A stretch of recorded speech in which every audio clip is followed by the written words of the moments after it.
तर सैफ अली खानवरील चाकू हल्ला प्रकरणात मोठी बातमी आहे, कारण मुंबई पोलिसांची टीम सैफ अली खानच्या घरी पोहोचली आहे।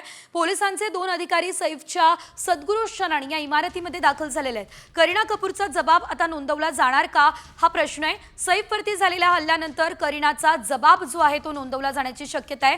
बुधवारी मध्यरात्री सैफवरती अज्ञाताकडून चाकू हल्ला करण्यात आलेला आहे। या संदर्भात अधिकची अपडेट घेऊयात आमचे प्रतिनिधी संजय गडदे यांच्याकडून। ते आपल्यासोबत लाईव्ह जोडले गेलेले आहेत। संजय, आपण पाहतोय आता सैफ अली खानच्या घरी पोलिसांचं पथक आजही दाखल झालं, काय कुठपर्यंत तपास पोहोचलेला आहे आणि आज काय घडू शकतं, सविस्तर?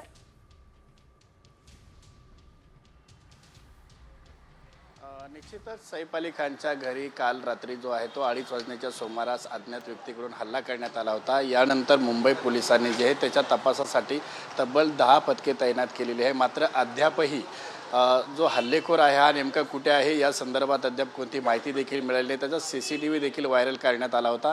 मात्र आज सकाळी जे आहे ते वांद्रे पोलिसांचे जे 2 अधिकारी आहेत ते सैफ अली खानच्या घरी आता दाखल झालेले आहेत। सैफ अली खानची जी पत्नी एक अभिनेत्री करीना कपूर खान हिचा देखील जबाब नोंदवणे बाकी आहे। कदाचित आता तिचा जबाब देखील जे आहे ते वांद्रे पोलिसांकडून या ठिकाणी नोंदवला जाण्याची शक्यता आहे। या ठिकाणी जे इमारत आहे त्या इमारतीतील CCTV फुटेज किंवा इतर काही आधार किंवा दुसऱ्या काही पुरावे वगैरे जे मिळतात का ते पाहणे देखील आता पोलिसांचं काम आहे। पोलीस त्या तपासासाठी आता वांद्रेच्या येथील त्या सद्गुरू शरण जी इमारत आहे या इमारतीमध्ये दाखल झालेले आहेत।